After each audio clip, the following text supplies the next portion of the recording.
به شبکه تلگرامی ما داخل شوید و شما از اولین ها شده MP3 ترجمه معنای قرآن را دسترس می کنید و همچنین در ویکتورین آزمون های ما نیز اشتراک می کنید. ما با هم پیش می رویم.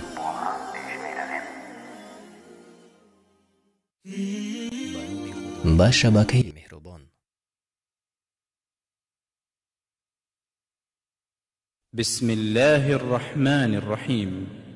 والشمس وضحاها والقمر إذا تلاها والنهار إذا جلاها والليل إذا يغشاها والسماء وما بناها والأرض وما طحاها ونفس وما سواها فألهمها فجورها وتقواها قد أفلح من زكاها وقد خاب من دساها كذبت ثمود بطغواها إذ انبعث أشقاها فقال لهم رسول الله ناقة الله وسقياها فكذبوه فعقروها فدمدم عليهم ربهم بذنبهم فسواها ولا يخاف عقباها.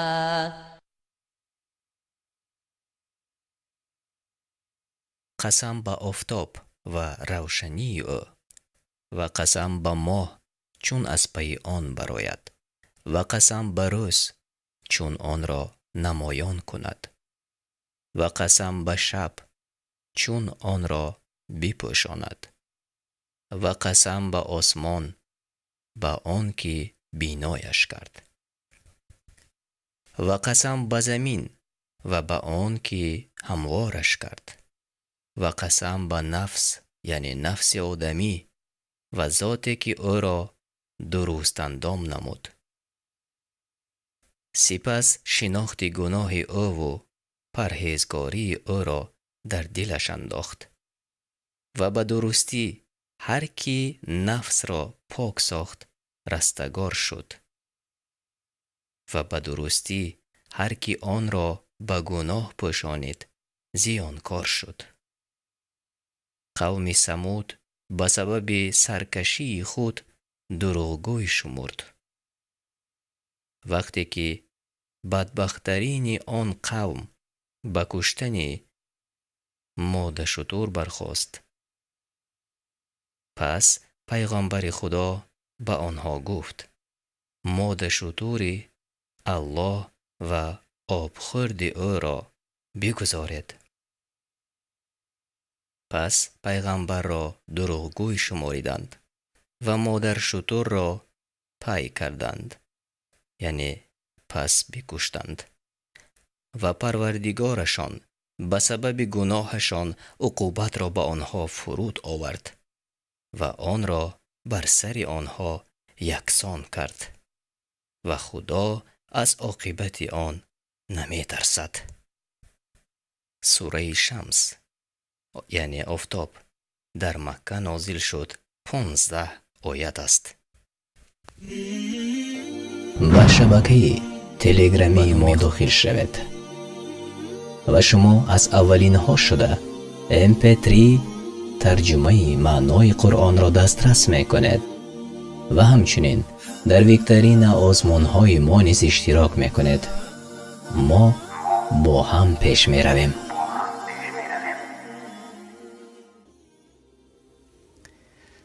السلام علیکم و رحمت الله و برکاته. تماشابینان عزیز، مخلصان و برادران و خواهران ما، آنهایی که پیوسته ما را در شبکه قرآن دستور عمل انسان همراهی میکنند، خوش آمدید به شبکه ما. و برنامه ما امروز نیز مثل روزهای استراحتی گذشته مستقیم پخش می شود. و این لحظه ما و شما آماده هستیم که برنامه نوبتی فایده‌ناک خود کهوت را آغاز کنیم.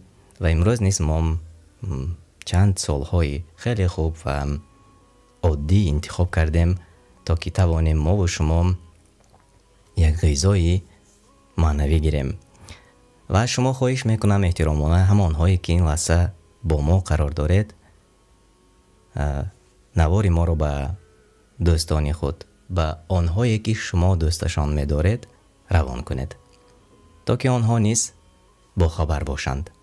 و چون ما و شما از این چیز به قول بخیلی نمی کنیم، چون تقسیم کردن آن چیزی که ما می‌دانیم و آن چیزی که برای ما پسند است و آن چیزی که ما دوست می‌داریم به دیگران، این خود الکی نشان آن است که ما بخل و کینه در دل نداریم. و من امیدوارم که این لحظه شما چنین میکنید.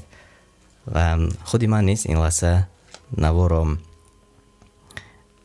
به دیگران میفرستم و شما نیست میتوانید این کار رو انجام دهید، یعنی میتوانید پدیلیتسا کنید. و تا در آمدن اکثریت باز دیگر آنهایی که خواهش اشتراک کردن دارند در برنامه ما و شما کد را نوشته میکنیم و من این لحظه اعلام میکنم و خواهش میکنم که در چت نیست نوشته نکنید، چون نمیخوایم که بازی ویران شود. از این خاطر شاید با حرف ها نوشته کنید، یا اینکه 4 شماره اش را میتوانید شماره نوشته کنید و 2 شماره آخرش را حرف کنید تا که ما نمیخوایم که بازی ما را دیگران ویران کنند. 871 26 09 871 26 09 نوشته کنید و داخل شوید، واردی بازی شوید. و خیلی تماشابینان ما از ما خواهش کردند و در واتساپ ما نوشته میکنند یا اینکه در تلگرام ما نوشته میکنند که بازی را کمی دیرتر آغاز کنیم تا که آنها اکثریت هر چند روزی استراحت است ولی کار میکنند، از کار شاید که دیر می آیند. و خب من این لحظه الکی خب از شما خواهش میکردم، میگفتید که صدای من خوب می آید و چیز مانع نیست برای صحبت کردن ما و اگر همش خوب باشد در چت میگفتید تا که ما با خبر باشیم از این. من چت شما رو میخوانم. خب خیلی چت رو من میتوانم از با واسطه تلفنی موبیلی استفاده کنم. خب قادیرف گفتند خوب است، سید رسولوف گفتند که همه خوب است، تشکر. علی کمالوف تشکری زیاد.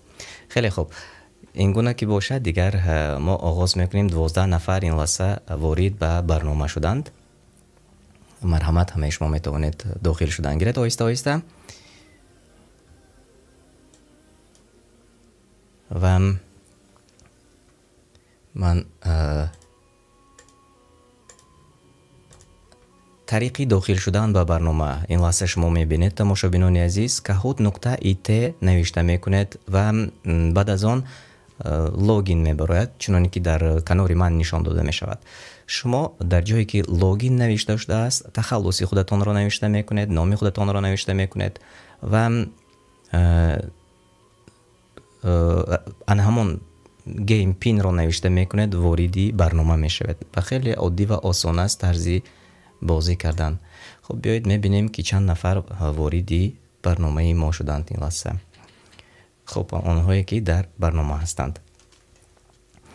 خب 871 26 09 این کدی بازی ما است. 871 26 09. خب اینجا چند نفر پرسیدن. بیایید من رقم های اولش رو نوشته میکنم. اینجا 871 26 0 و این گونه نوشته میکنم تا که 871 26 0 9. من فکر میکنم که همه خوب است. 871 26 0 9. مرحمت.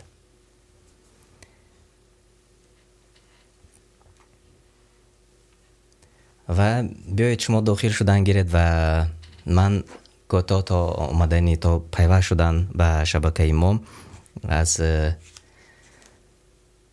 در مسئله در من نمودن از بدعت ها و کارهای نو پیدا که تا از باقی نکوکاران برایتان نقل میکنم و شما تا آنده میتوانید وارد به برنامه ما شوید. الله تعالی میفرماید در سوره یونس آیت 22: چیست بعد از حق بجز گمراهی؟ در آیه دیگر چنین آمده است: هیچ چیزی را در کتاب فرو نگذاشتیم. در سوره انعام آیت 38. و این چنین میفرماید: اگر در موردی چیزی اختلاف کردید آن را به الله و رسول او بازگردانید، یعنی به کتاب و سنت. در آیت 59 سوره نیسا آمده است و همچنین الله تعالی می فرماید: هر آینه این راه راست من است، پس از آن پیروی کنید و پیروی مکنید راه های دیگر را که این راه ها جدا کنند شما را از راه الله. این در سوره انعام آیت 153 آمده است.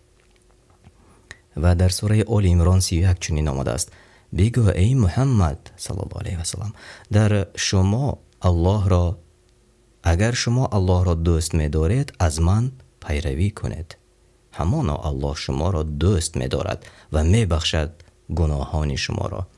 یعنی هرگاهی که چیزی نو پیدا شد باید که به قرآن و به سنت رسول الله صلی الله علیه و سلم باید بازگشت. چون از عایشه رضی الله عنها روایت است که رسول الله صلی الله علیه و سلم فرمودند: کسی که در این امر یعنی دین ما چیزی را بیاورد که از آن نیست مردود است، یعنی رد شده است. در روایتی از مسلم آمده که کسی از عمل انجام دهد که دین ما آن را تایید نکند مردود است، یعنی رد است. یعنی هر چیزی که درست است الکی در کتاب حق در قرآن آمده است و در سنت رسول الله صلی الله علیه و سلم. و خب این لحظه 26 نفر وارد به داخل برنامه ما شدند و ما این گونه در جایی که شما میبینید دانش و سنجش نوشته شده است، همان رقم کد را پنهان کردیم تا که به بازی ما خلال نرسانند. و آنهایی که داخل بازی شدند نام خودشان را حتما که میبینند و نام شما را من نیز میبینم و خوش آمدید میگویم هم آنهایی که داخل برنامه شدند. و خواهش میکردم که خب چت رو من اینقدر خوب دیده نمیتونم این لحظه. خب یک نفر در چت نوشته کردند، خسرو رجب و پورا رقم را نوشتند.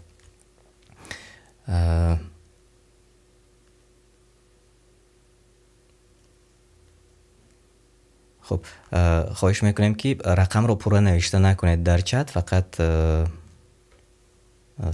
حرف آخرانش را یعنی که شماره آخرش را با حرف نوشته کنید بهتر میشد.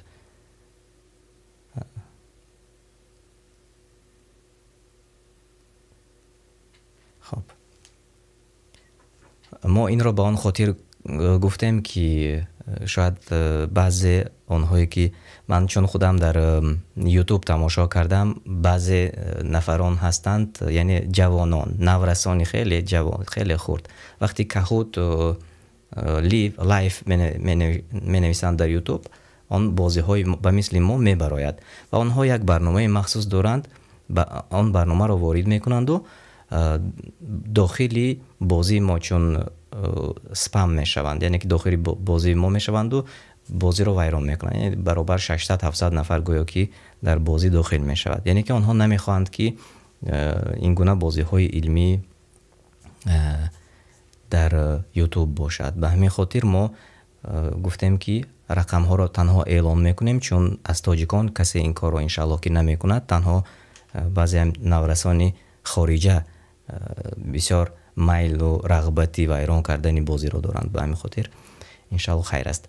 32 نفر خوش آمدید، همه آنهایی که این لحظه با ما هستند. و من میبینم که خیلی زیاد ما رو این لحظه تماشا میکنند، اما مثل تماشا کردن لایک نداریم و از لایک ماندن شما من یک چیزی دیگر رو این لحظه خاطر رسان میکنم و گفته میگذارم. بیایید این گونه چی کنیم.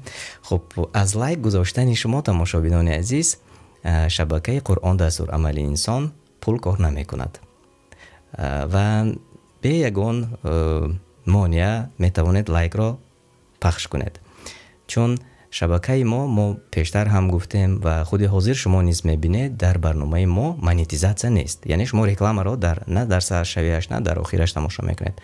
بعضی ها حتی میگویند که این مردم از عقل بیرون شدند، یعنی که یوتیوب را استفاده میکنند و نمیخواهند از آن مبلغ کار کنند. کی نمیخواهد؟ البته که ما میخواهیم که کار کنیم، ولی با واسطه مانیتیزاسیون انشالله. ما الحمدلله چند نفر برادران داریم که آنها کم هم باشد، این حال 7 یا 8 نفر ما سرپرست داریم که در هر ماه یک مقداری معین، هرچند نوع چیزی باشد هم مقداری معین، آنها برای ما روان میکنند و خودی شما نیز میتوانید اگر خواهید سرپرستی برنامه ما شوید. یعنی ما از مانیتیزاسیون خودی داخلی برنامه یوتیوبی استفاده نمیکنیم، چون گاهی میشود که رکلامه های فحش میبراید و ما نمیخواهیم که حلال را با حرام آمیزش کنیم و انشالله شما ما رو میفهمید. و لایک ماندن شما من فکر میکنم که یگان دیگر برای پول کار کردن ما فایده نمیکند. تنها از پدیلیتسا کردن یا اینکه لایک ماندن شما دیگران میتوانند ما رو تماشا کنند. الله جزای خیرتان دهد. من این لحظه میبینم که 68 نفر تماشا میکنند ولی 69 لایک داریم. الله شما راضی باشد، چون تشکر زیاد به نهایت سپاسگزار هستیم از شما آنهایی که این لحظه با ما هستند و باز لایک هم ماندند. تشکر. 33 نفر شدیم و میتوانیم که 32 نفر باز میتوانیم که این لحظه قسمت اول را آغاز کنیم و در دوام برنامه انشالله که باز چند نفر دیگر وارد میشوند و آنها در برنامه دیگر انشالله که باز بازی میکنند یک جای با ما و ما آماده هستیم و این لحظه قسمت اولی برنامه را یک جای با شما آغاز میکنیم. بسم الله.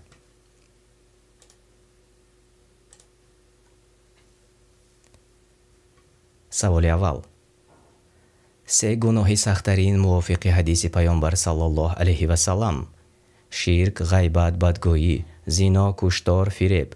شرک، قتل فرزند از گرسنگی، زنا با زن همسایه. شرک، گریختن از جهاد، قتل ناحق. اینک وریانت های شما.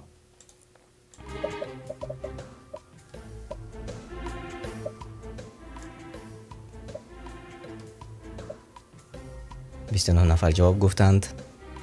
3 گناه سخت‌ترین موافق حدیث پیامبر صلی الله علیه و سلام. بله، خیلی خوب. و این لحظه همگی 6 نفر جوابی درست گفتند. همگی 6 نفر جوابی درست گفتند.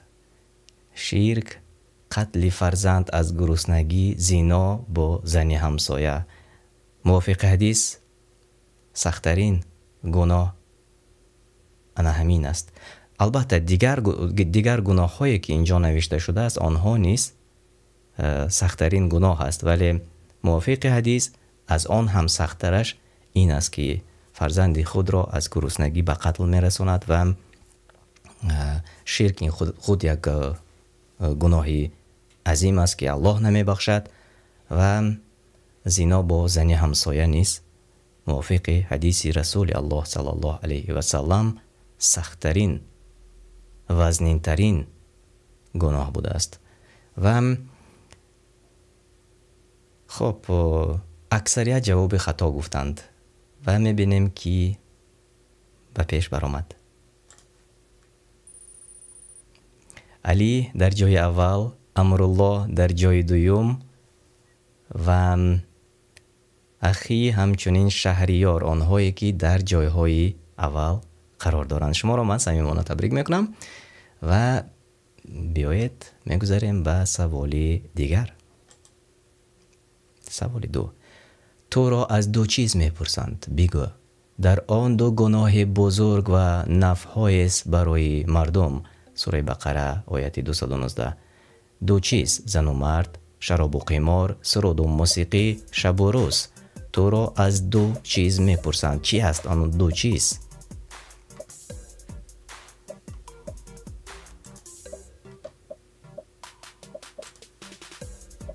خب چند نفر جواب گفتند الکی؟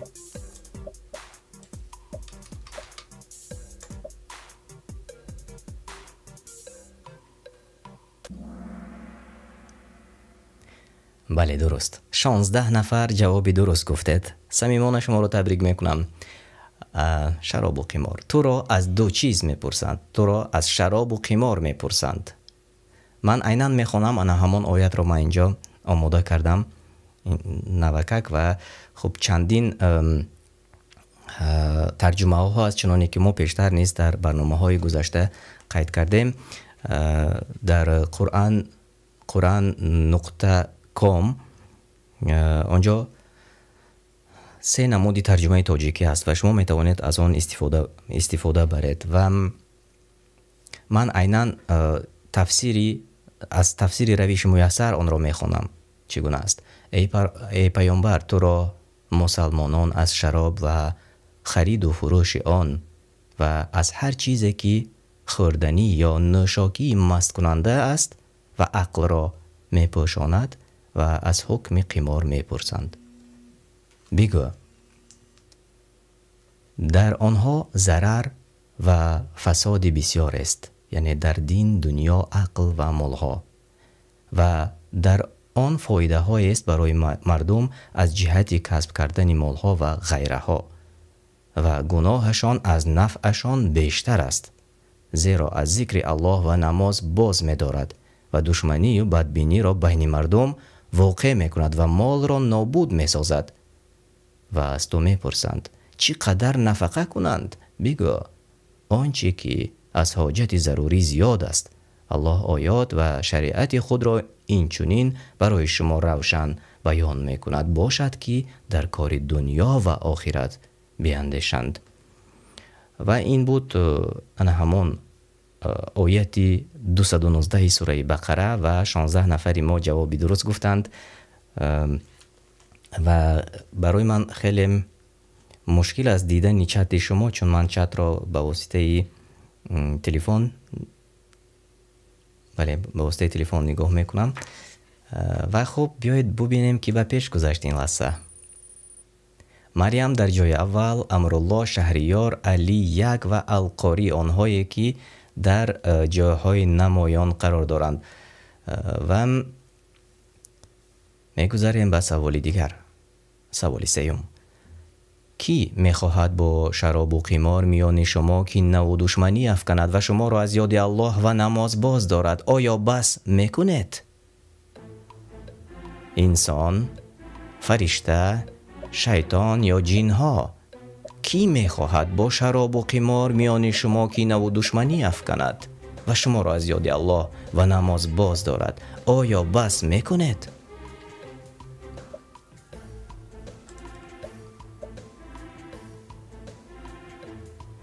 اینک جواب های شما رو قبول میکنیم. چند نفر علاقه جواب گفتند. خب میبینم که خیلی چت مفعال است، ماشاءالله. بله درست. 30 نفر جوابی درست گفتید. شما را صمیمانه تبریک میکنم و خیلی خوب 30 نفر به ما جوابی درست گفتند. در سوره مائده آیت 90 چنین آمده است: ای کسانی که ایمان آورده اید، شراب و قمار و بت‌ها و گروبندی با تیرها پلیدی و کار شیطان است، از آن پرهیز کنید تا نجات یابید.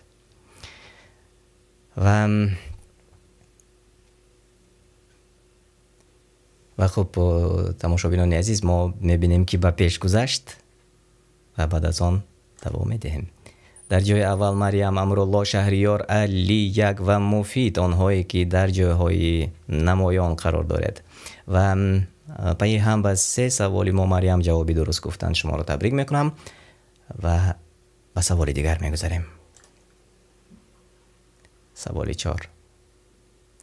بعضی آدمان جامعه من حتما شراب می نوشند و آن را با نامهای دیگر می نامند و در بالای آنها کبوتر پر می زند، ستاره ها می درخشند، می نوازند و می سرایند، گریه می کنند. وریانتی شما؟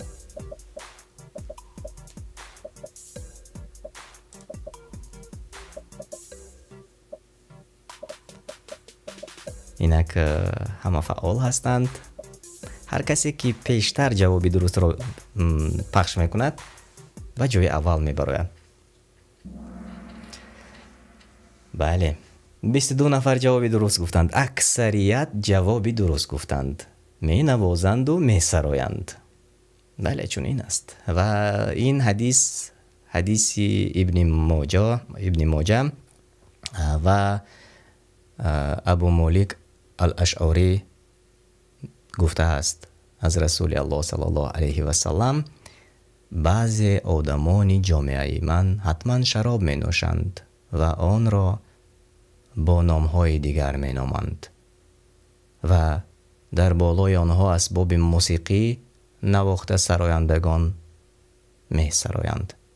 الله آنها را به زیر زمین می اندازد و به میمون و خوک تبدیل می دهد.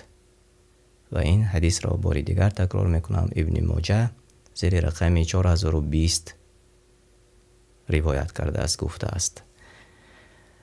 و چندین عصر پیش، چندین سال پیش این حدیث ها گفته شده است، چندین عصر پیش و امروز خیلی و خیلی مانندی دارد. و چون چند وقت پیش یک قصه شنیدم، قصه واقعی بود، قصه که از روزگاری خودمون و گفتند که به طرفخانه می روند و در طرفخانه می گویند خوراکی آماده کرده شما، گوشتش گوشتی چی باشد، گوشتی خوب نباشد. مبادا دیگر صاحب طرفخانه می گوید چگونه گوشتی خوب می شود؟ نه، گوشتی خوب حرام است.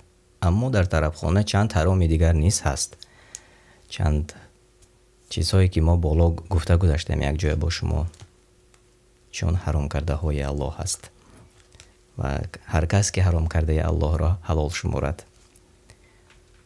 خب بیاید میگذاریم، میبینیم کی به پیش گذشت و بعد از آن به سوال دیگر نیست میگذاریم انشاءالله. خب چنین میکنیم.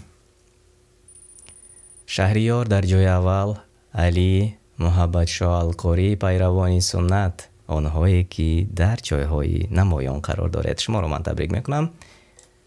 سوال 5، دو مراتب خالی زیاد میگیرید. الله شراب را نوشیدنش، ریزندهش، فروشندهش، خریدارش، تیار کنندهش، درخواست کنندهش را رحمت کرده است، لعنت کرده است، بخشیده است، خطاکار گفته است.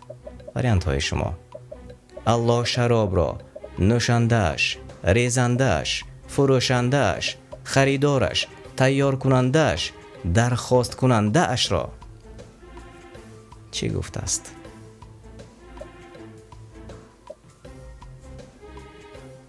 جواب های شما: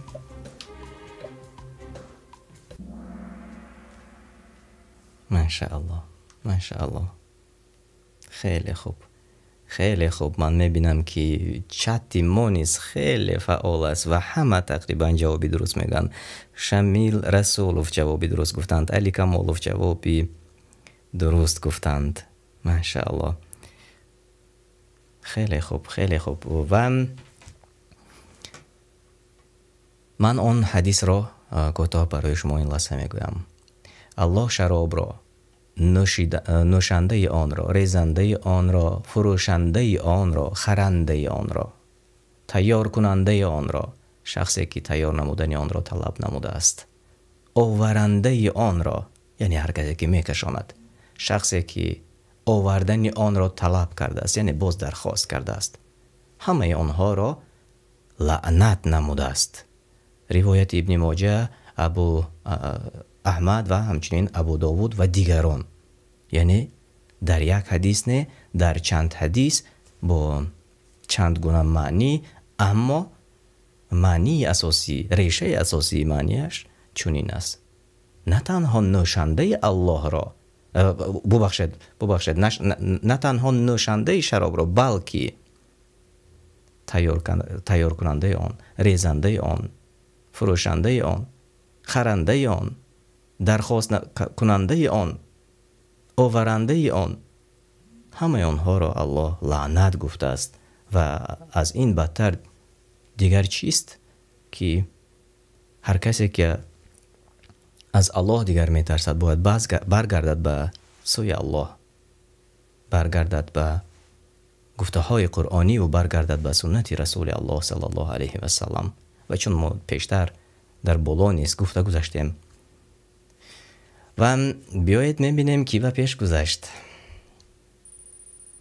شهریار، پیروان سنت، محبت شاه، علی و القاری، آنهایی که در جایهای خوب این لحظه قرار دارد. و از شما خواهش میکنم تماشابینان عزیز، آنهایی که نوکک واردی برنامه ما شدید، نوا رو به دیگران فرسته تا که دیگران نیز پیوست شوند و تماشا کنند و در بازی ما اشتراک کنند. بازی ما بازی برای گرفتن دانش و برای سنجش خودمان است و این برای ما و شما است و این بازی انشاءالله که برای ما و شما خیر می آورد. و چون در کامنتاری دیروز من خوندم کسی نوشته بود که چرا لاتاری نوشته کردید، من چیز جواب نگفتم، ولی این لحظه این حال میگویم برای آنهایی که چرا لاتاری گفتیم. بله، این یک لاتاری است برای کار کردن یک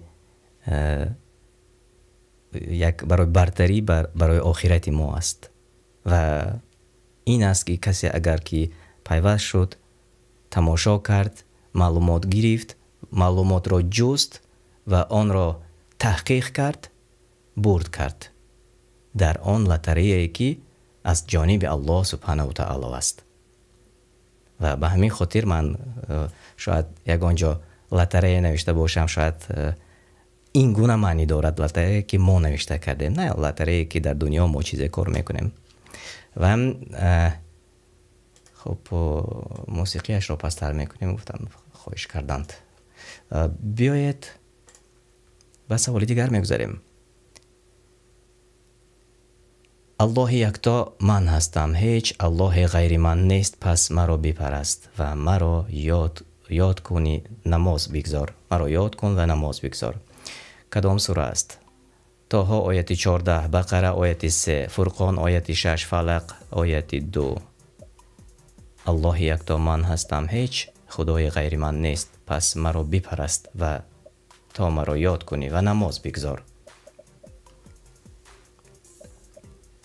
جواب های شما.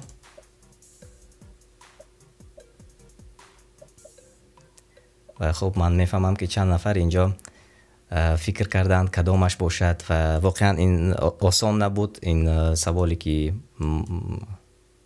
که نوکک بود.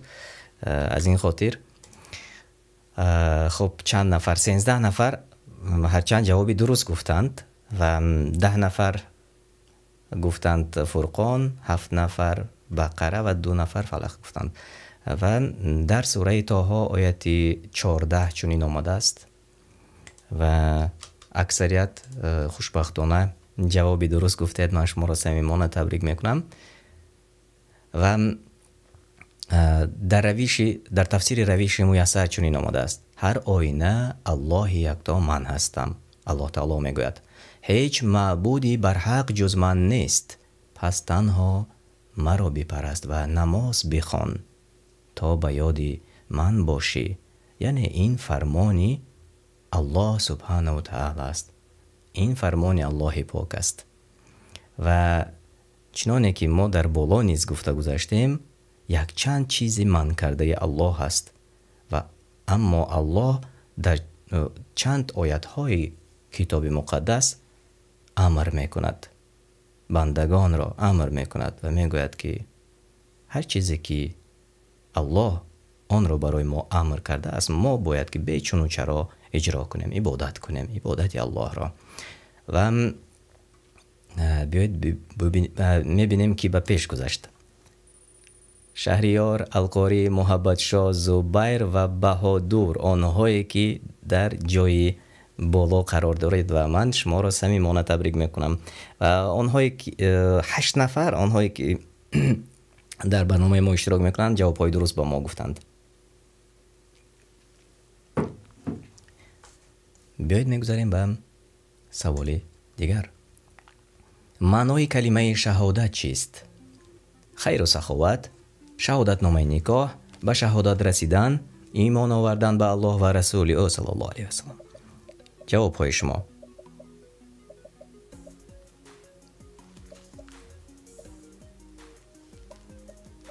اینک من قبول کردم همه جواب های شما رو و 30 نفر جواب درست گفتند بجز 4 نفر.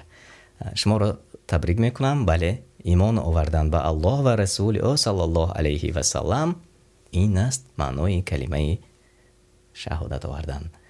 و کی به پیش برآمد؟ شهریار، القاری، محبت شاه، زبیر، مریم و شهریار پی هم به 7 سوال ما جوابی درست گفتند. شما رو تبریک میکنم. خیلی خوب، خیلی خوب.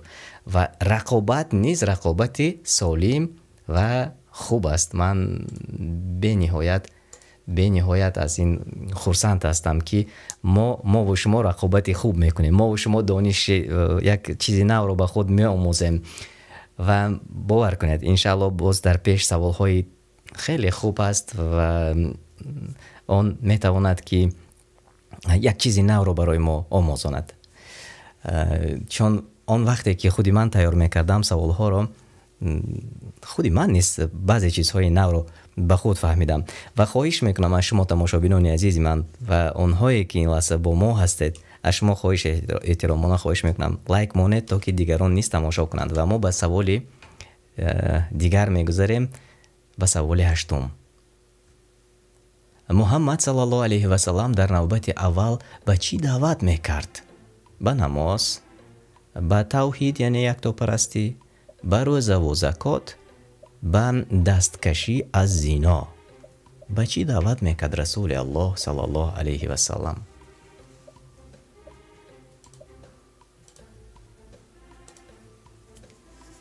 اینک جواب های شما.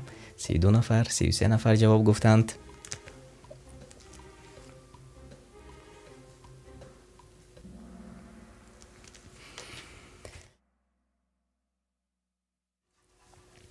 خیلی خوب، 30 نفر جوابی درست گفتند. بله، رسول الله صلی الله علیه و سلم به توحید یعنی یکتاپرستی دعوت میکردند اول. و کی به پیش گذشت؟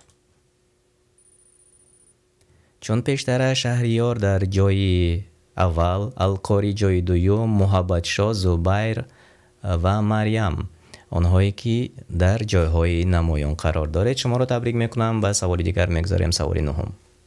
این کدام حرف است؟ سوال آسان.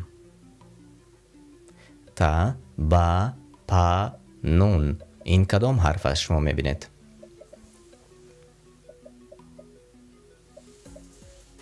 جواب را قبول کردم.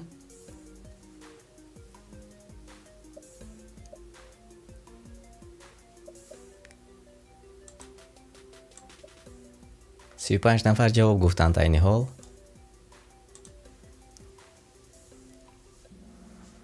و 29 نفر جوابی درست گفتید. شما را تبریک میکنم. بله، حرف تا بود، آن حرفی که شما دیدید در صورت. و سوال آخران.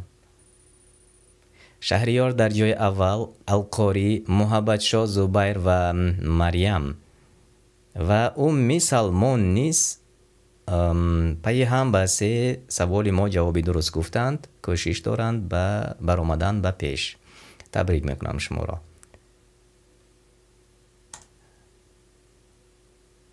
دو مراتب خالی زیاد به آنهایی که در قفا هستند. و جن و انس را فقط برای این آفریدم که مرا رحم کنند، عبادت کنند، از من فقط طلب کنند، فقط نماز خوانند.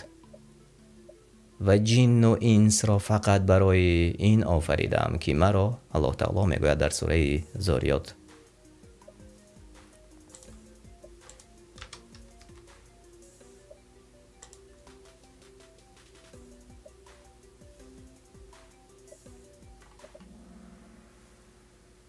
بله درست، بله درست. و 3 نفر جواب درست گفته. شما را صمیمانه تبریک میکنم. و جن و انس را فقط برای این آفریدم که مرا عبادت کنند. در سوره ذاریات آمده است و اکثریت الحمدلله جوابی درست گفتند و تبریک میکنم شما را. و ببینید که سوال ها خیلی عادی و آسان است و شاید بعضی سوال ها تکرار می شود. به آن خاطر ما تکرار میکنیم که در ذهن ما آن باقی ماند، یعنی که ما آن را به یادمان آورده تانیم. به همین خاطر بعضا سوال ها شاید او تکرار می شود و بیایید این لحظه می بینیم که به پیش برآمد که جایهای نمایان را سزاوار شد. این لحظه بسم الله. جای 3 محبت شام شما را تبریک میکنم صمیمانه. جای 2 القاری و جای اول جای بهترین ها نصیب شهریار گشت. صمیمانه شما را تبریک میکنم. آنهایی که جای خوب را این لحظه سزاوار شدید من شما را تبریک میکنم.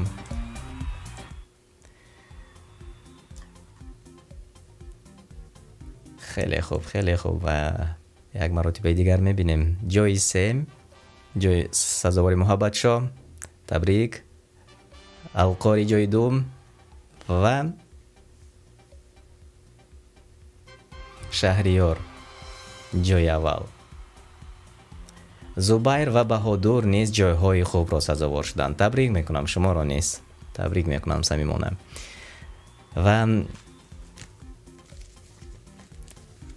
و این لحظه دوستان عزیز، تماشابینان عزیز، ما دوام میدهیم پس از چند لحظه دیگر. تا آن دمی که شما وارد برنامه میشوید من باز یک کوتاه نواری چند دقیقه، شاید 1.5 دقیقه باشد، به نهایت نواری کوتاه هست، آن را برایتان پیشنهاد میکنم. تا آن دم من این لحظه برنامه را آماده میکنم، کودش را آماده میکنم و شما میتوانید که واردی کهوتی نو شوید. و 100 نفر آنهایی که ما رو این لحظه ها تماشا میکنید از شما خواهش میکنم که لایک مانید و نوار رو اگر تانید پدیلیت کنید با دیگران و انشالله که باز چند نفر دیگر وارد برنامه میشوند تا که یک جای با ما اشتراک کنند، قوه آزمایی کنند. یعنی که ما این لحظه یک جای با شما قوه ذهنی خودمون را میسنجیم انشالله. و طرز در آمدن و بازی کردن در برنامه ما خیلی عادی و آسان است. در کنار من شما میبینید چگونه وارد شدن لازم است به kahoot.it و طرز بازی کردن باشد. من این لحظه کد را برای شما میگویم و شما میتوانید که با واسطه آن همان کد داخلی برنامه شوید و خودتان را سنجید و ما نیز خودمون را سنجیم. و سوال هایی که ما انتخاب کردیم باور کنید به نهایت سوال های عادی و آسان است و اکثریت آن سوال هایی که من انتخاب کردم در قسمت دومی برنامه این از قرآن است، از آیات های قرآن است و در این یگان اختلاف نیست. و اگر مبادا با یگان سبب تکنیکی ما خطا کرده باشیم طلب دعا میکنیم که الله ما را بیامرزد، چون ما آدمی هستیم و هرگاه ما میگوییم که به خطا شاید و راه میدهیم. و این لحظه من رقم گیم پین را اعلان میکنم و شما خواهش میکنم که همان شماره آخرش را در چت نوشته نکنید، چون من می نویسم و شماره آخرش را با حرف ها نوشته میکنم تا که به ما خلل نرسانند. این خواهش احترامانه من شما بود. 685 46 27.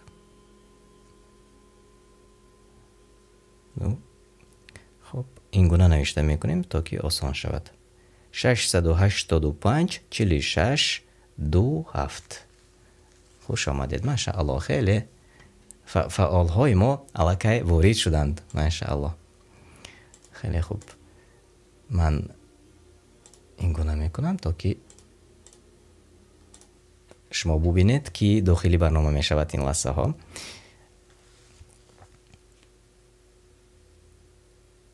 ششصد و هشتاد و پنج. بله خیلی خوب خیلی خوب.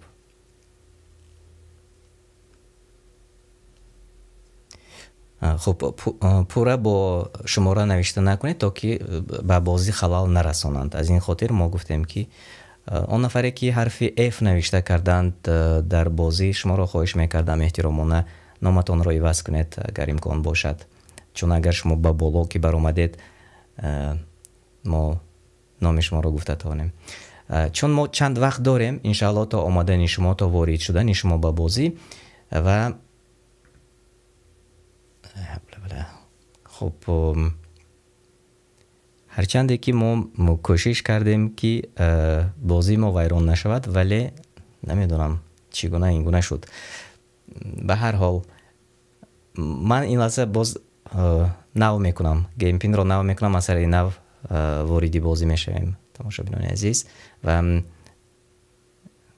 گیم پین رو میگویم و بعد از آن نوا رو تماشا میکنیم. یعنی این همین صفحه که حاضر ما و شما میبینیم آن رو من نشانه میدم و کوشش میکنیم که اصلاح کنیم انشاءالله. خب هر وقتی که اگر میخواهند میتوانند که ویران کنند و حکمتش باید باشد. از این ما آزرده خاطر نمیشویم و کوشش ها میکنیم. هرگاهی که بعضا کاری خیر انجام دادنی میشویم شاید پیش راه آن چیز پیدا میشود و این به حکمت نیست و ما یقین داریم به حکمت الله سبحانه و تعالی. من رقم نو رو این لحظه به شما اعلان میکنم: 283 25 09 283 25 09.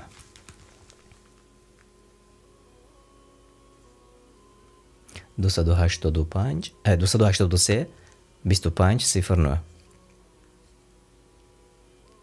خب چند نفر الکی وارد شدن ماشاءالله.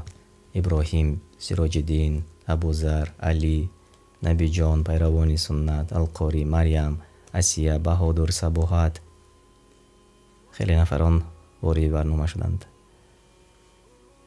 خب یک نفر رقم رو در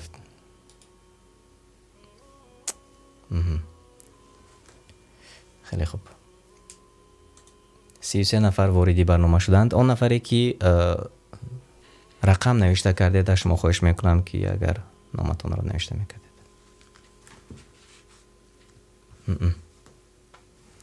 افسوس افسوس افسوس. ببینید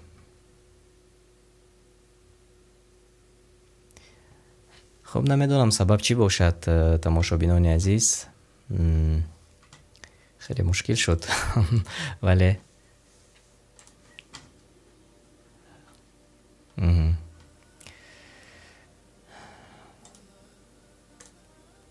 من این لحظه باری دیگر با رقم نو انشاءالله می سازم و زود داخلی برنامه می شویم. وقتی زیاد را نمیگیریم زود داخل می شویم و آنهایی که دیرتر داخل می شوند آنها می توانند که دیرتر پیوست شوند. 982 45 40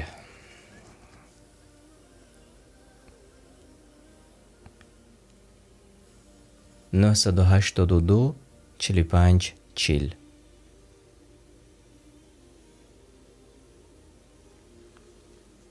خوش آمدید. 982 45 40.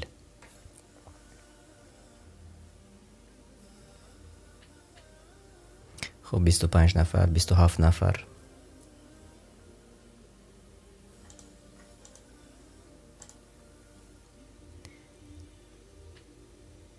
32 نفر،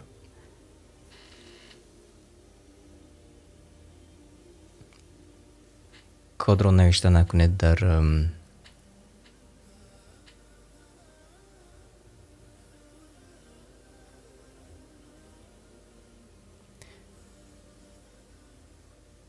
خب عبدالله یک نفر با حرفای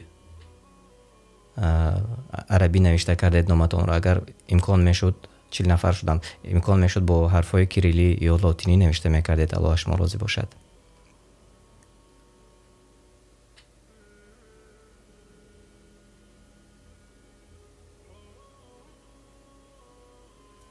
خب 40 نفر این لحظه ها واردی برنامه شدند و ما 42 نفر آغاز میکنیم و میبینیم شاید ما میتوانیم بازی کنیم و بعد از آن انشالله نواری که من گفتم اون نوار رو بعدتر شاید تماشا کنیم، چون نمیخواهیم که بازی رو ویران کنند. 43 نفر در بازی هستند. آنهایی که میخواهند باز پیوست شوند 982 45 40.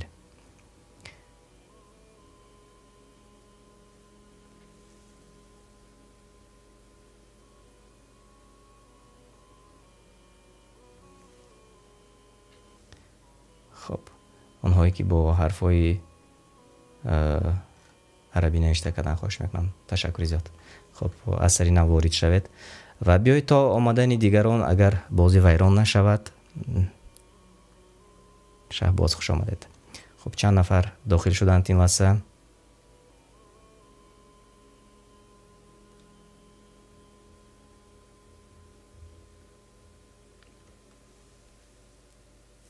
خب بیایید بسم الله آغاز میکنیم. 40 نفر هستند، 41 نفر این لحظه ها و من این گونه میکنم تا که بتوانیم. 43 نفر هستند.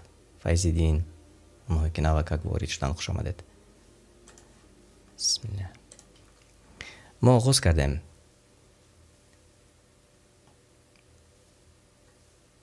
آموختن 4 چیز بر مسلمان واجب یعنی ضرور است. چی؟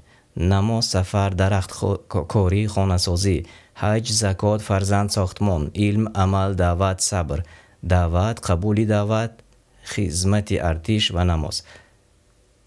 آموختن 4 چیز بر مسلمان واجب ضرور است. چی چیزها هست؟ از آن که اینجا نوشته شده است.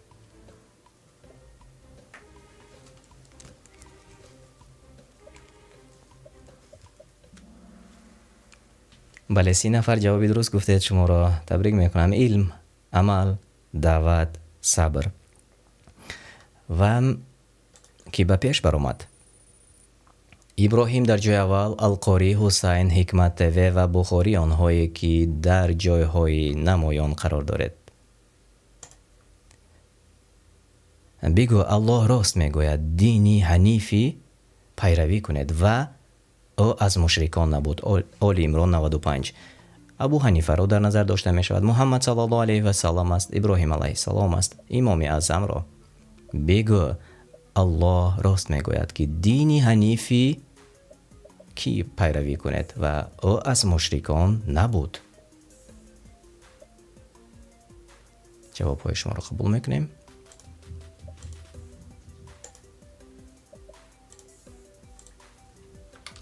اینک چند نفر جواب گفتند طلاقه؟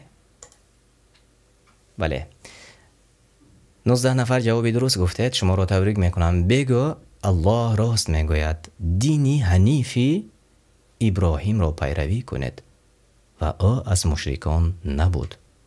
و این در سوره آل عمران 95 آیت 95 آمده است. و ببینید 5 نفر گفتند که دینی حنیفی امام اعظم را یا اینکه 2 نفر ابو حنیفه را. اما چون این آیت است و آیت را ما شما خواندیم و من میخواستم که یعنی همان از تفسیر روش میسر همین آیت رو برای شما خونم چون آماده کردیم. بگو به آنان ای رسول صلی الله علیه و سلم الله راست میگوید اگر راستگو باشید پس به دین حنیف ابراهیم پیروی نماید، زیرا در پیروی نمودن آیین ابراهیم علیه السلام پیروی محمد صلی الله علیه و سلم است و ابراهیم علیه السلام از گروه مشرکان نبود. و بیایید بینیم کی به پیش گذشت. ابراهیم در جای اول، القاری، حکمت تیوی، شهریار و خدیجه، آنهایی که در جای اول و نصرالدین نیز کوشش دارند به بالا برآمدن. سوال 3 دو مراتب خیلی زیاد.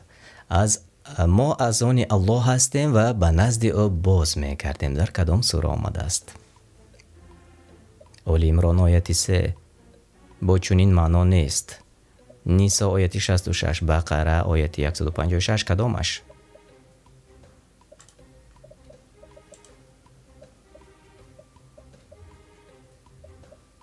اینک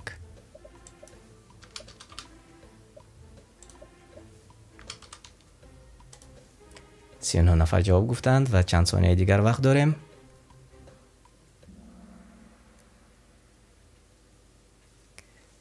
و 20 نفر جواب درست گفتند. بله، در سوره بقره آیت 156 چنین آمده است: کسانی که چون مصیبت به آنها رسید گفتند ما از آن الله هستیم و به نزد او باز می‌گردیم. یا اینکه در تفسیر رویش میسر این چنین آمده است: صفتی این گونه صبر کنندگان چنین است که چون مصیبت به آنها رسید گفتند ما بندگان الله هستیم و زیر امر و تدبیر او تعالی هستیم. آنچه خواست با ما میکند و ما به سوی او باز خواهیم گردید و بعد از آن برای حساب و جزا از نو زنده خواهیم شد. خب 20 نفر جوابی درست گفتید و دیگر در خاطره های ما دیگر باقی میماند جوابی درستی آن ما از آن الله هستیم و به نزد او باز میگردیم. و این را اکثریت وقتی که یگان نفر فوت میکند این سخنان را میگویند با زبان عربی: انا لله و انا الیه راجعون. و بیایید میبینیم که به پیش گذشت. القاری در جای اول، حکمت تیوی، ابراهیم، شهریار و خدیجه. من شما را صمیمانه تبریک میکنم. امرالله باشند، به زینه های بالا این لحظه ها کوشش دارند و حرکت دارند. از شما خواهش میکنم، شاید من چت را خونده نمیتونم، ببخشید، چون امروز کمی با سبب های تکنیکی تغییر دادیم. از این خاطر چت را فقط من به واسطه تلفن دیده میتونم. و میبینم که علی کمالوف جوابی درست گفتند در چت ما. شمیل رسولوف نیز جوابی درست گفتند. شما را تبریک میکنم، من چت را نگاه کردم. و خب به سوال دیگر میگذاریم. سوال 4: همه کس میچشد و در حقیقت در روز قیامت مزد اعمال شما را به کمال خواهند داد. آل عمران 185. شهد و عسل را میچشند، مرگ را میچشند، مشکلات را میچشند، رنج را میچشند. همه کس میچشد و در حقیقت در روز قیامت مزد اعمال شما را به کمال خواهند داد، یعنی که پره خواهند داد. سوره آل عمران 185.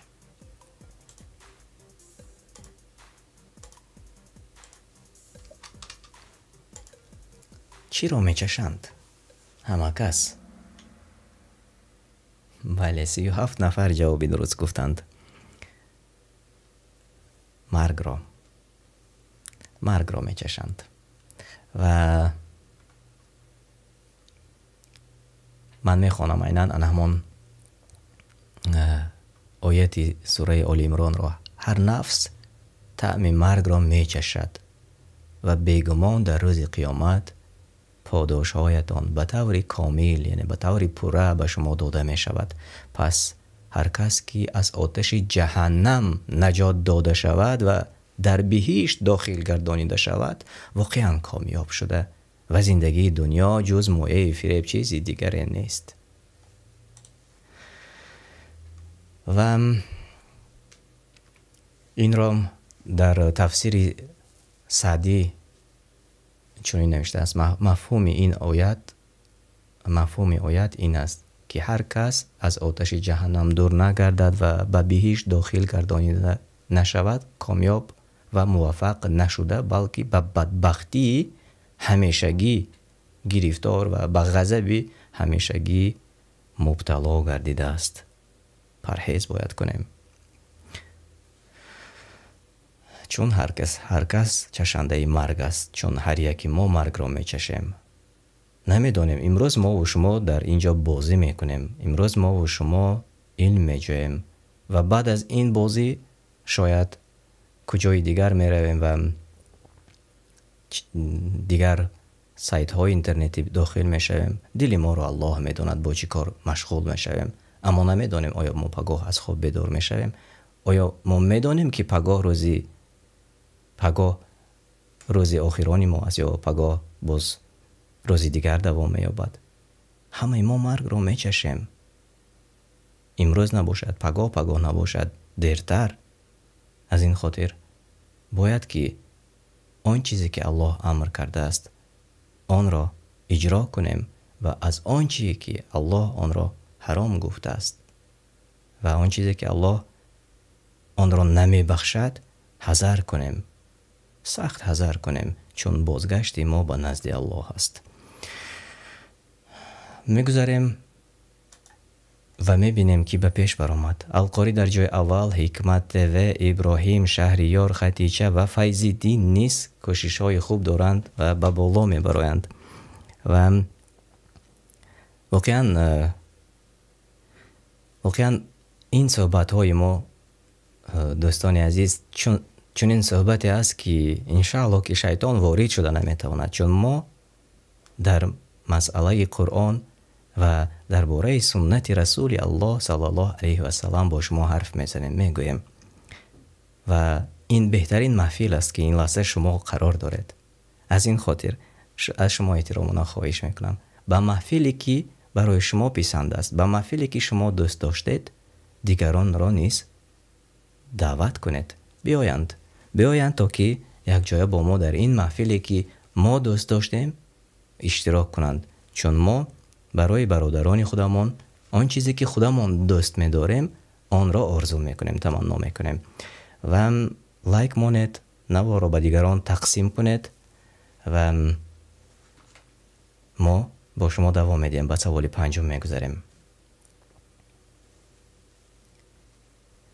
و از الله و رسول اطاعت کنید تا داخل رحمت شوید. کدام سوره است؟ آل عمران آیت 132، بقره 286، نساء 76. چنین معنای آیت نیست. و از الله و رسول اطاعت کنید تا داخل رحمت شوید. جواب های شما.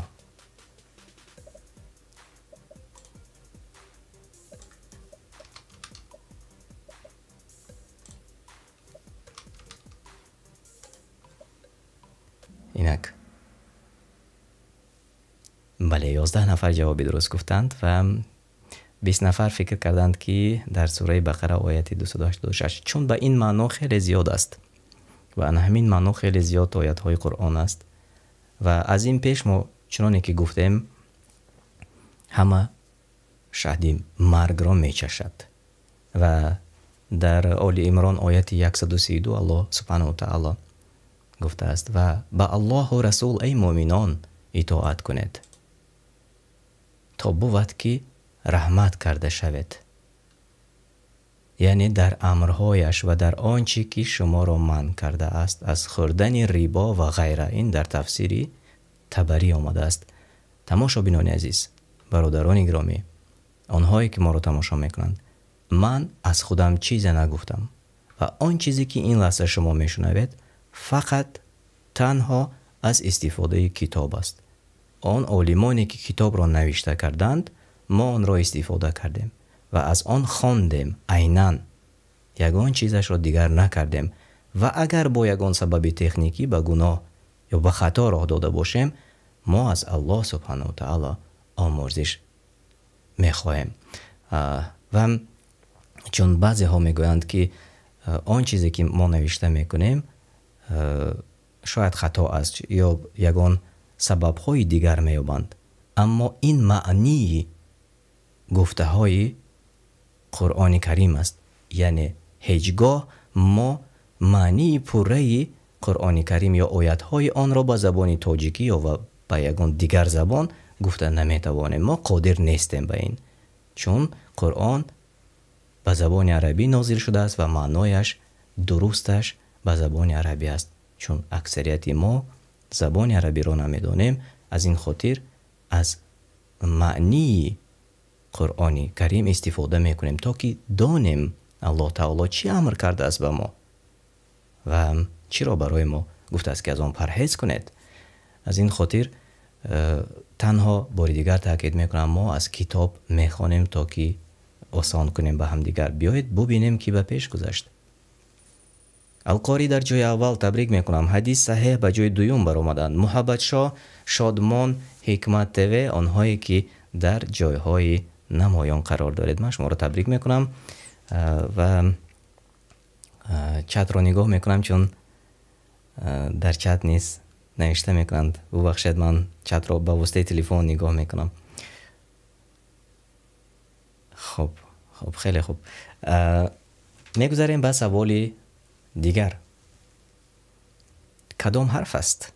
سوال آسانی ما. این کدام حرف است؟ نون، سا، با، تا.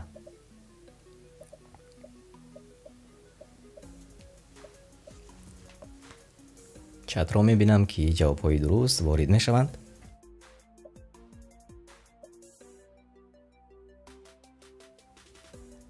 بله، علی کمالوف جوابی درست گفتید و دیگران هم جوابی درست گفتند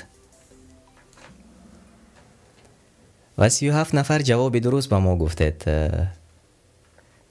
شمیل رسولوف جوابی درست گفتید. خب در بازی ما کمترین جوابی نادرست گفتند و اکثریت همه جوابی درست گفتند و همانی که زود رنگ را پخش کرد همون نفر به زینه های اول، یعنی که به زینه های به جاهای نمایان گذاشت و ما میبینیم که القاری، محبت شاه، حدیث صحیح، شادمان و حکمت تیوی، ابوذر نیز این لحظه ها کوشش های زیاد دارند که به بالا برآیند و القاری 7000 حال دارند. خیلی خوب و به سوال دیگر میگذاریم.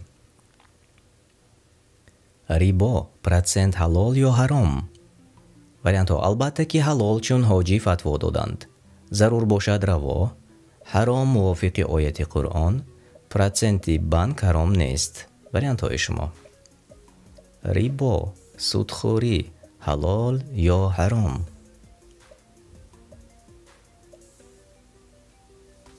خب وریانت ها را شما شنیدید. چت رو من نگاه میکنم. 42 نفر جواب گفتند. خیلی خوب. شمیل رسولوف جوابی درست گفتید. علی کمالوف جوابی درست گفتید و خیلی خوب 39 نفر جوابی درست گفتند. 3 نفر گفتند البته که حلال چون حاجی فتوا دادند. من خب 3 نفر چنین گفتند و باقی 39 نفر جوابی درست گفتید و من این موضوع رو خودی این لحظه شرح نمیدهم چون سبب دارد. بیایید میگذاریم میبینیم که به پیش گذشت و این رقابت بی‌نهایت، باور کنید رقابت سالم است و رقابت خوب هم هست و الحمدلله همه آنهایی که اشتراک میکنند آنها خب جوابی درست میگویند. ببینید و میبینیم که به پیش گذشت. القاری در جای اول، محبت شاه، حدیث صحیح، شادمان، شهریار. شما رو تبریک میکنم. القاری با 7 سوال ما جوابی درست گفتند. چگونه می شود که به مثل من و منی که برنامه رو تیار میکنم به مثل من فکر میکنند و به همه سوال ها جوابی درست میگویند. الله پاک است. و چت رو نیز میخونم، بله میخونم چت رو نیز، کوشش میکنم که خونم چت رو انشالله در آینده چی میکنم. ببخشید مرا اگر که چت رو من در وقتش خونده نتونستم. مکسیم کولوف من دیدم نوشته شما رو، ببخشید. خب بیایید به سوال دیگر میگذاریم. 8. ای کسانی که ایمان آورده اید، ریبا سودخوری پرسنت مخورید. در کدام سوره آمده است؟ آل عمران 130، بقره 150، مائده 10 این گونه سوره نآمده است. کدامش درست است؟ ای کسانی که ایمان آورده اید، ریبا مخورید. خب این در کدام سوره آمده است؟ اینک جوابهای شما را قبول میکنم. خیلی خوب خیلی خوب خیلی خوب. این رقابتی سالم است. من میگویم واقعا رقابتی خیلی خوب است. بله 10 نفر همگی جوابی درست گفتند و در چت من میبینم که جوابهای درست خیلی کم است. قادروف جوابی درست گفتید، بله. و سیولی وهابوف جوابی درست گفتید. خالا فرهاد جوابی درست گفتید. من فقط جوابهای درستی اول رو خوندم. تشکر. و من همون آیت رو این لحظه برای شما کمی میخونم تا که ما با شما دانسته باشیم. این را در سوره آل عمران ترجمه معنای تاجیکی اش را از روش میسر من پیشنهاد کردم و شما میتوانید آن را در شبکه قرآن دستور عملی انسان دسترس کنید، تماشا کنید. در واقع از بعضی چیزهایی که ما نمیدانستیم آگاهی پیدا میکنیم. و از این پیش هم چند سال پیش ما ترجمه معنای قرآن و سوره آل عمران را در شبکه قرآن دستور عملی انسان مانده بودیم و آنجا از کتابی در تاجیکستان چاپ شده استفاده شده بود و عین حال آن نوار نوبتی که شما میتوانید تماشا کنید در آن از روش میسر استفاده کردیم و واقعا با صدای خوبی برادر ما سیرت الله رؤوف از الله در عمرشان برکت عطا کند و به نهایت برادران ما در سهم خودشان را گذاشتند برای این سوره را ثبت کنیم و تا به شما پیشنهاد کنیم، چون تقریبا 2.5 ساعت است، 2 ساعت و چند دقیقه است و در علاهیدگی به برادرمان ابو حنیفه نیز تشکر زیاد میگویم، چون خیلی زیاد مشقت مهنت کردند تا این سوره برای شما پیشنهاد کرده شود. خیلی وقتی زیاد رو هم گرفت. و بیایید درباره همین آیت گفته میگذاریم. در سوره آل عمران 130 چنین آمده است: ای کسانی که به الله و رسولش ایمان آوردید،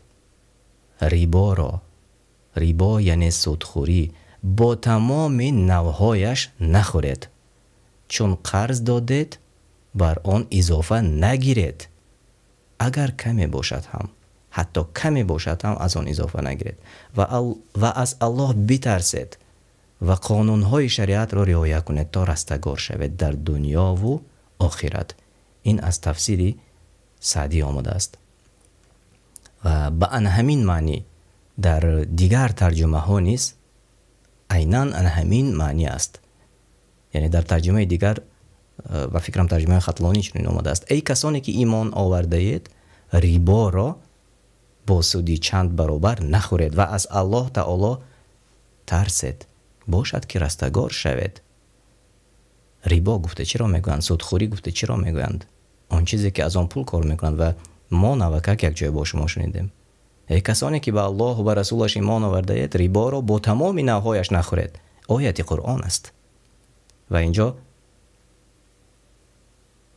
اگر میگفتند که از حدیث است، حدیثی مثلا صحیح نیست، شاید انسان در یک میزان مقایسه میکرد. اما الله فرمان داده است در دوام این سوره چنین آمده است و بترسید از آتشی که برای کافران آماده شده است.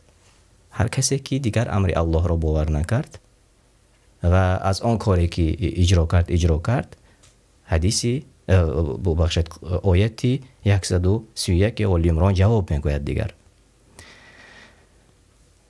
و 10 نفر جوابی درست گفتن میبینیم که به پیش برآمد. در جای اول محبت شام، القاری، مریم، حدیث صحیح، شادمان. خیلی خوب، آنهایی که در جایهای اول قرار دارد. و میگذاریم به سوال نهم. 2 مراتب خوری زیاد میگیرد انشاءالله. الله برکت ریبا را، سودخوری نابود میسازد و صدقات را افزایش میدهد. کدام سوره است؟ من میدونم که مشکل است. آل عمران 139، بقره 276، مائده یا اینکه نیسا. من میدونم که مشکل است، ولی خوب وریانتات را نوشته کنید.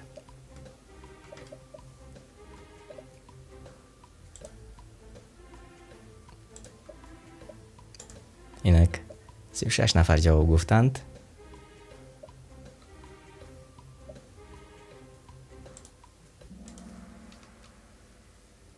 بله و 10 نفر جوابی درست گفتید.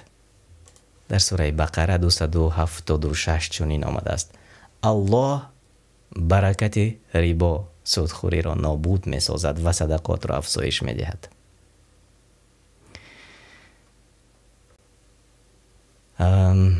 بله 22 نفر پایان فرامدند. من فکر میکنم خب من میدونم که مشکل بود، ولی اکنون دیگر رقابت درست می شود، رقابت سالم و رقابت حقیقی می شود.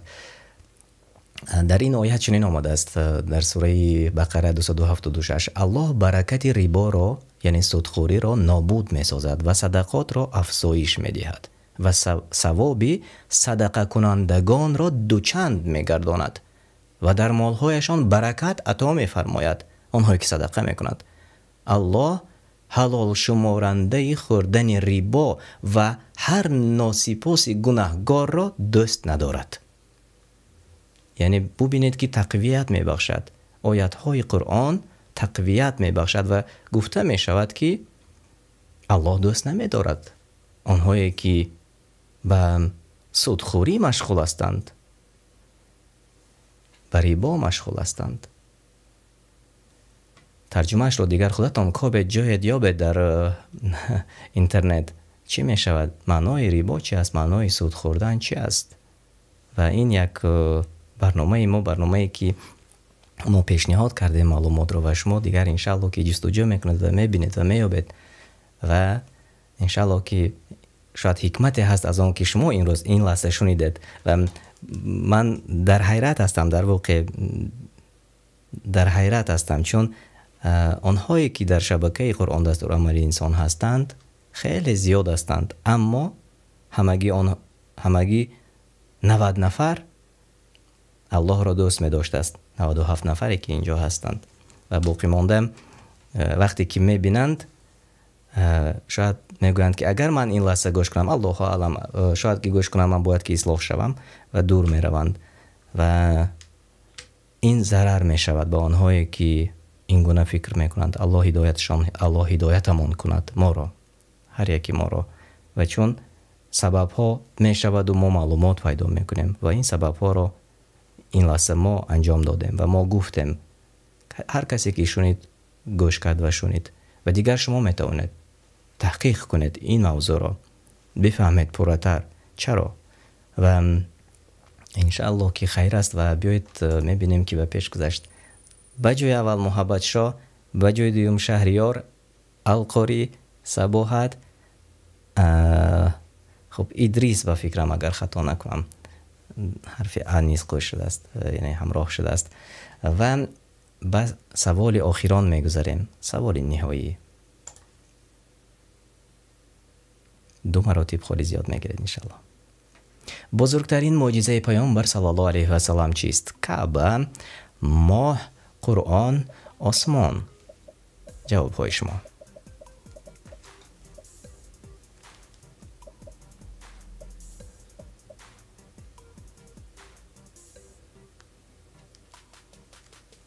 اینک جوابهای شما را قبول میکنیم.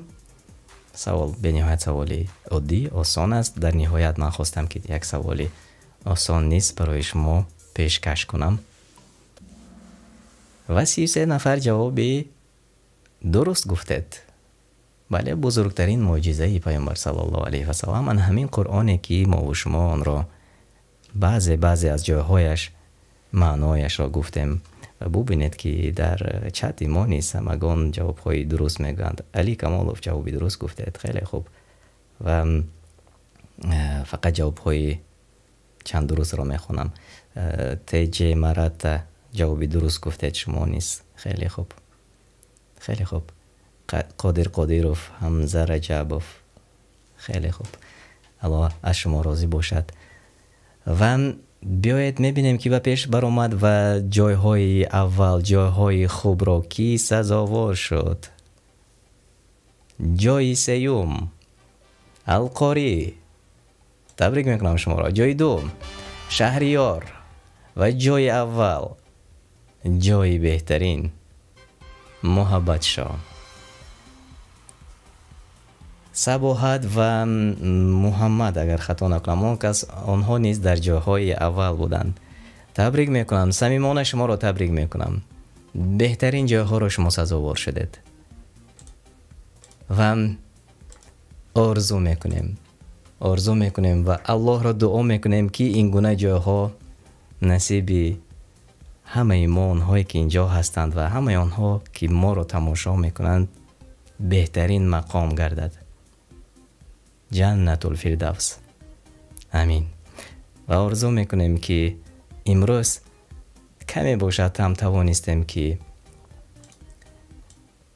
با شما یک دانش، یک علمی کوتاه خورده هم باشد گرفتیم و آرزو میکنیم که ما سبب شدیم و برنامه های ما سبب شد و شما در جستجو میشوید، چون ما باید که جستجو کنیم، یابیم، خوانیم و آرزو میکنیم که هر یکی ما خطاکار هستیم و وقتی که خطای ما را یافتند ما آماده باشیم که اصلاح شویم. و این است یکی از برتریت هر یکی ما. تماشابینان عزیز، به نهایت خرسند هستم، به نهایت خوشحال هستم از آن که امروز ما توانستیم به خواست الله سبحانه و تعالی چون این برنامه را آماده کنیم و برای شما پیشکش کنیم تا که توانستیم یا توانیم یک چیزی نو را به خود گیریم.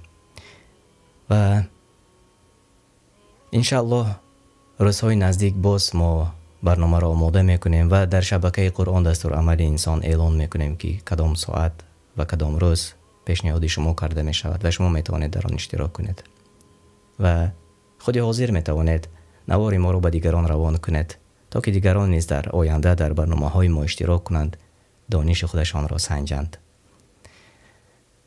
و در نهایت میخواهم باز یک نواری کوتاه برای شما تقدیم کنم و من باشم این لحظه با شما خیر و خوش میکنم. الله نگهبانی هر یکی شما باشد و دعا میکنیم همدیگر را در حق همدیگر که هم در دنیا و هم در آخرت الله تعالی بهترین مقام را نصیبی ما و شما گرداند. امین. تا آخری های دیگر خانه آباد و سربلند باشد. السلام علیکم و رحمت الله و برکاته. به نام الله بخشاینده مهربان.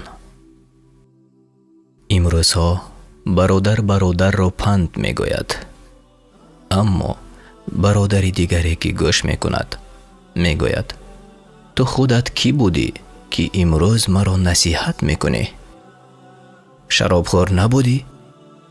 زیناکار نبودی؟ فریبگر نبودی؟ یا الله ببخش ما را و این گونه برادران ما را. توبه ما را بپذیر. فرزند آدم اگر میدانست که اول خودت را اصلاح کن سخنهای ابلیس است شاید دیگر تکرار نمی کرد. شیخ ابن قیوم می گوید شیطان به این واسطه توانست چندین خداترسان را از راه زند. یعنی شخصی با ایمان وقتی کار خطا یا حرام را می دید خود به خود می گفت من نه، بلکه همان نفری که به ایمان است و خدا ترس است می تواند امر به معروف و نهی از منکر کند. به معنی دیگر این بد است از بدی دست کش و این خوب است از این پیروی کن. لیکن بعضی ها می گویند من به آنقدر به ایمان نیستم که به دیگران مصلحت دهم. این عمل کلاً نادرست. هر یک کس باید امر معروف نماید و نهی از منکر یعنی پیش راه بد را گیرد، حتی هرچند که خود رفتاری گناهکارانه می کند. کتاب تلبیس ابلیس صفحه 188. ابن مسعود نقل می کند رسول الله صلی الله علیه و سلم گفتند در حقیقت بدترین سخن آدم در نزد الله چنین است اگر به او گویند فلانی از الله بترس و در جواب گوید به خودت اول نگر. حدیث صحیح بیهقی صحیحیت آن را شیخ البانی تصدیق کرده است. الله تعالی هر یکی ما را به راه راست هدایت نما. خود و اطرافیانتان را حفظ کنید. به شبکه تلگرامی ما داخل شوید و شما از اولین ها شده MP3 ترجمه معنای قرآن را دسترس می کنید و همچنین در ویکتورین آزمون های ما نیز اشتراک می کنید. ما با هم پیش می رویم.